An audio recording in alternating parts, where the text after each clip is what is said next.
ಭಾರತದಲ್ಲಿ ಅತಿ ಹೆಚ್ಚು ವಿಸ್ತಾರವಾಗಿ ಹರಡಿರುವ ಅರಣ್ಯ ಇದಾಗಿದೆ. ಯಾವ ಅರಣ್ಯ ಅತಿ ಹೆಚ್ಚು ವಿಸ್ತಾರವಾಗಿ ಹರಡಿದೆ ಅಂತ ಕೇಳಿದ್ದಾರೆ. ಆಪ್ಷನ್ಸ್ ಬಂದ್ಬಿಟ್ಟು ಆಪ್ಷನ್ ಎ ಎಲೆ ಉದುರಿಸುವ ಮಾನ್ಸೂನ್ ಅರಣ್ಯಗಳು, ಎಲೆಗಳು ಉದುರುವಂತಹ ಮರಗಳು ಕಂಡು ಬರುವಂತದ್ದು.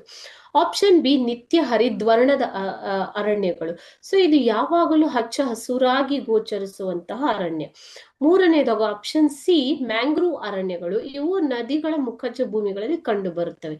ಆಪ್ಷನ್ ಡಿ ಉಷ್ಣವಲಯದ ಹುಲ್ಲುಗಾವಲು, ಹೆಸರೇ ಹೇಳುವಂತೆ ಇದು ಹುಲ್ಲುಗಾವಲು ಪ್ರದೇಶ. ಓಕೆನಾ.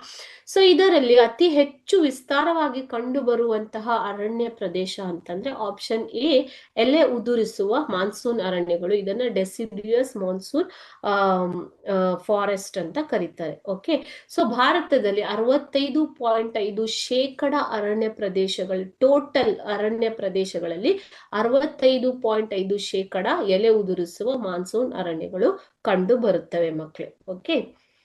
ಸೊ ಈ ಒಂದು ಅರಣ್ಯ ಎಲ್ಲಿ ಕಂಡು ಬರುತ್ತೆ ಅಂದ್ರೆ 75ರಿಂದ 250 ಸೆಂಟಿಮೀಟರ್ ಮಳೆ ಆಗುವಂತಹ ಪ್ರದೇಶಗಳಲ್ಲಿ. ಓಕೆ.